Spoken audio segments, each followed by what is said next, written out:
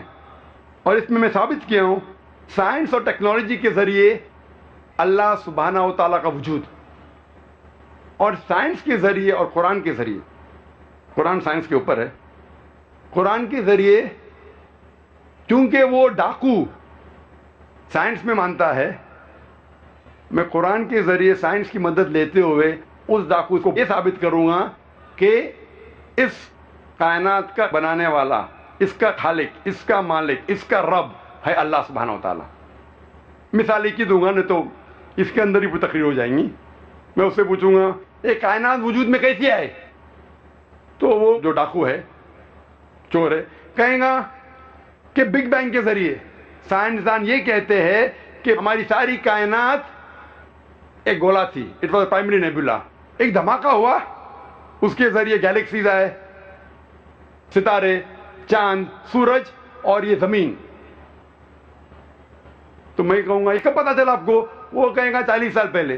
میں اس سے کہوں گا یہ تو قرآن مجید میں 1400 سال پہلے لکھا ہے۔ اللہ تعالیٰ فرماتے سورہ انبیاء میں سورہ نمبر 21 آیت نمبر 30 میں اولم یر الذین کفروا ان السماوات والارض کانتا رتقا ففتقناہما، کہ وہ دیکھتے نہیں وہ لوگ کافر لوگ کہ یہ کائنات کیسے وجود میں آئے، یہ ایک پرائمری نیبولا تھی اور اللہ سبحانہ و تعالیٰ نے کانتا رتقا ففتقناہما اسے علیحدہ کیا۔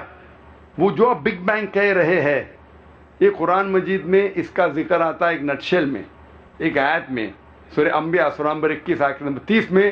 یہ 1400 سال پہلے اس کا ذکر ہو چکا ہے۔ اسی طریقے سے میں کہوں گا اور سورج کے بارے میں، چاند کے بارے میں، biology, zoology, geology, botany, astronomy, embryology, آخر میں اسے قبول ہی کرنے پڑے گا کہ اس قرآن کا جو لکھک ہے وہ ہے اللہ سبحانہ و تعالیٰ۔ پہلا میں ثابت کروں گا اس چور کو اللہ سبحانہ و تعالیٰ کے بارے میں، اور پھر اسے پتہ لگے گا سب سے طاقتور ہے اللہ سبحانہ و تعالیٰ۔ جب میں ثابت کر لوں گا کہ اللہ سبحانہ و تعالیٰ کا وجود اور سب سے طاقتور اللہ ہے، پھر میں پوچھوں گا اگر کوئی تمہارے ساتھ ناانصافی کرے گا، اگر کوئی تمہارے ساتھ، اگر تمہارے گھر کے خواتین کے ساتھ کوئی غلط کام کرے گا تو آپ انصاف نہیں چاہیں گے؟ وہ کہیں گا بے شک ہم چاہیں گے، ہر انسان چاہیں گا کہ انصاف ہو۔ لیکن ہم دنیا میں دیکھتے ہیں کہ کئی چور لوگ ہیں، کچھ چور لوگ پکڑے جاتے ہیں پولیس کے ذریعے، بٹ ہزاروں چور ہیں جو عیش کر رہے ہیں، اچھی زندگی بتا رہے، ہزاروں اسمگلر ہے تو غلط کام کر رہے، اچھی زندگی بتاتے، مر جاتے، دنیا میں تو عیش و آرام سے جیتے، تو انصاف کدھر؟ اور آپ تو کہتے ہیں کہ آپ کا اللہ جو کائنات کا مالک ہے وہ حق پر ہے۔ قرآن مجید میں اللہ تعالیٰ فرماتے سورہ نساء میں سورہ نمبر 4 آیت نمبر 40 میں کہ اللہ سبحانہ و تعالیٰ ان کے برابر بھی ناانصافی نہیں کرتے، ہمیشہ اللہ سبحانہ و تعالیٰ 100% انصافی کرتے ہیں۔ لیکن جب ہم دیکھتے ہیں کچھ لوگ جو غلط کام کرتے ہیں، کچھ انسان، ان کو ہو سکتا ہے پولیس پکڑتی ہے، ہو سکتا ہے انہیں اس دنیا میں سزا ملتی ہے، لیکن سینکڑوں، ہزاروں، لاکھوں انسان ہیں جو ہم جانتے ہیں غلط کام کر رہے ہیں، چوری کر رہے ہیں، بلاತ್ಕಾರ کر رہے ہیں، رشوت دے رہے، پھر بھی اس دنیا میں اچھی زندگی بسر کرتے ہیں۔ تو تمہارا اللہ سبحانہ و تعالی کس طریقے سے انصاف کر رہا ہے؟ اللہ تعالیٰ فرماتے سورہ ملک میں سورہ نمبر 67 آیت نمبر 2 میں الذی خلق الموت والحیات، اللہ سبحانہ و تعالیٰ نے زندگی دی اور موت دی۔ الذی خلق الموت والحیات، اللہ سبحانہ و تعالیٰ نے موت دی اور زندگی دی تاکہ آپ لوگ کو پرکھے آپ میں سے اچھا کون ہے۔ اللہ تعالیٰ نے موت دی اور زندگی دی تاکہ آپ لوگ کو پرکھے آپ میں سے اچھا کون ہے۔ اللہ تعالیٰ فرماتے سورہ عمران میں سورہ نمبر 3 آیت نمبر 185 میں 185 میں کل نفس ذائقۃ الموت، ہر نفس موت کو چکیں گی، ہر نفس موت کو چکیں گی، اور جو آخری فیصلہ جو مکمل فیصلہ ہے وہ یوم الدین میں، وہ آخرت میں. اگر کوئی انسان جنت میں جاتا ہے اور آنکھ سے بچ جاتا ہے، وہ انسان اس زندگی میں سفلتا پاتا ہے، کامیابی پاتا ہے. ورنہ یہ زندگی ایک فریب ہے. اللہ تعالیٰ فرماتے ہیں اس آیت میں، سورہ عمران سورہ 3 آیت نمبر 185 میں، کہ جو پورا حساب کتاب کب ہوگا؟ قیامت کے دن پہ، قیامت کے بعد، آخرت میں. وہ مالک یوم الدین ہے. اس کا مطلب ہو سکتا ہے کچھ سزا یا کچھ ریوارڈ، کچھ اجر آپ کو دنیا میں مل سکتا ہے، کچھ ملیں گا آخرت میں. دونوں کو جوڑ کے جو مکمل فیصلہ ہے، آخری فیصلہ ہے، وہ ملیں گا آپ کو آخرت میں. تو ہو سکتا ہے کہ ہزاروں لوگ، لاکھوں لوگ ہیں جو غلط کام کر رہے اور اس زندگی میں وہ عیش و آرام سے جیتے ہیں. تو ہمیں لگتا ہے کہ وہ تو اس زندگی میں سفلتا پا لیا، کامیابی پا لیا. لیکن یہ زندگی آخرت کے زندگی کے حساب سے بہت کم ہے. ایک انسان عام طور پہ کتنے سال جیتا ہے؟ 50 سال، 60 سال. کوئی مرتا ہے 20 سال کی عمر پہ، کوئی 50، کوئی 90، کوئی 100. عام طور پہ 50 سے 60 سال ایوریج ہے. لیکن آخرت کی زندگی ہمیشہ کے لیے. تو آخرت کے مقابلے میں یہ دنیاوی زندگی 0.00001% بھی نہیں ہے. تو اگر آپ یہاں بچ جاتے ہیں، آخرت میں تو ہوگا فیصلہ. مان لو ہم جانتے ہیں کہ ہٹلر نے 60 لاکھ یہودی کو جلایا، 60 لاکھ یہودی کو مارا. He incinerated 6 million Jews. میں کہنا چاہتا ہوں، اگر آج کی پولیس ہٹلر کو پکڑتی ہے، آج کا جج، آج کی پولیس ہٹلر کو کیا سزا دے سکتی ہے؟ جو انسان نے 60 لاکھ انسانوں کی ہتیا کی، انہیں جلایا، آج آپ اسے پکڑیں گے تو کیا سزا دے سکتے؟ میکسیمم، سب سے زیادہ آپ ہٹلر کو جلائیں گے. اس کا مطلب ایک موت کا بدلہ، باقی 59,99,999 لوگ کا کیا؟ یہ تو انصاف نہیں ہوا. لیکن اللہ سبحانہ و تعالیٰ فرماتے قرآن مجید میں، سورہ نساء میں، سورہ نمبر 4 آیت نمبر 56 میں، آیت نمبر 56 میں، جو لوگ اللہ کی نشانیوں کو جھٹلاتے ہیں، اللہ سبحانہ و تعالیٰ آخرت میں انہیں آگ میں ڈالیں گے، اور جتنی بار ان کی چمڑیاں جلیں گی اتنی بار اللہ سبحانہ و تعالیٰ انہیں نئی چمڑی دے گا تاکہ وہ درد کا احساس کر سکے. اللہ تعالیٰ فرماتے ہیں کہ جو اللہ کی نشانیوں کو جھٹلاتا ہے، اللہ تعالیٰ انہیں آخرت میں آگ میں ڈالیں گے، اور جتنے بار ان کی چمڑیاں جلیں گی اتنے بار نئی چمڑی دیں گے تاکہ وہ درد کا احساس کر سکے. آج سائنس یہ کہتی ہے کہ درد کا احساس برین کے علاوہ دیر آر پین ریسیپٹر چمڑی میں ہے. جب پین ریسیپٹر جل جاتے تو درد کا احساس ہوتا ہی نہیں. اور جب کوئی انسان آتا ہے برن انجری سے، ہم ڈاکٹر لوگ پن لیتے اور ٹیسٹ کرتے، اگر اس انسان کو درد ہوا ہم خوش ہے، اٹ از سپرفیشل برن، اوپر سے جل گیا. اگر اسے درد کا احساس نہیں ہوتا ہے ہمیں دکھ ہوتا ہے، it is a deep burn, اس کے پین ریسیپٹر جل چکے. اللہ تعالیٰ فرماتے ہیں ہم انہیں آگ میں ڈالیں گے، جتنی بار ان کی چمڑی جلیں گی نئی چمڑی دیں گے تاکہ وہ درد کا احساس کر سکے. اللہ تعالیٰ اگر چاہے 60 لاکھ بار ہٹلر کو جلا سکتا ہے، چاہے تو 60 لاکھ بار نے 6 کروڑ ٹائم جلا سکتا ہے. اس دنیا میں ہم انہیں سزا دے ہی نہیں سکتے. اسی لیے اگر کسی شخص کو یہ ثابت کرنا ہے، یہ بتانا ہے کہ چوری کرنا غلط ہے، بلاತ್کار کرنا غلط ہے، اسے خدا میں پہلے ماننا چاہیے. لیکن صرف خدا میں ماننا کافی نہیں ہے، خدا کے ساتھ ساتھ آخرت میں ماننا ضروری ہے. کیونکہ اگر آخرت نہیں تو پھر جسٹس کہاں ملیں گی؟ خدا میں ماننے کے علاوہ آخرت کی زندگی میں ماننا فرض ہے. کیونکہ صرف آخرت کی زندگی کے ذریعے میں آپ کو بتا سکوں گا کہ چوری کرنا غلط ہے، ڈاکہ ڈالنا غلط ہے، زنا کرنا غلط ہے، بلاತ್ಕಾರ کرنا غلط ہے، کیونکہ اگر آپ یہاں چھوٹ جائیں گے اس موت کے بعد کی زندگی میں آپ نہیں چھوٹیں گے۔ اسی لیے اگر ہم سب جانتے ہیں کہ چوری کرنا غلط ہے، بلاತ್ಕಾರ کرنا غلط ہے، یہ صرف آخرت کی زندگی، موت کے بعد کی زندگی میں اگر یقین ہے پھر ہی آپ ثابت کر سکیں گے کہ چوری کرنا غلط ہے، ورنہ ممکن ہی نہیں ہے۔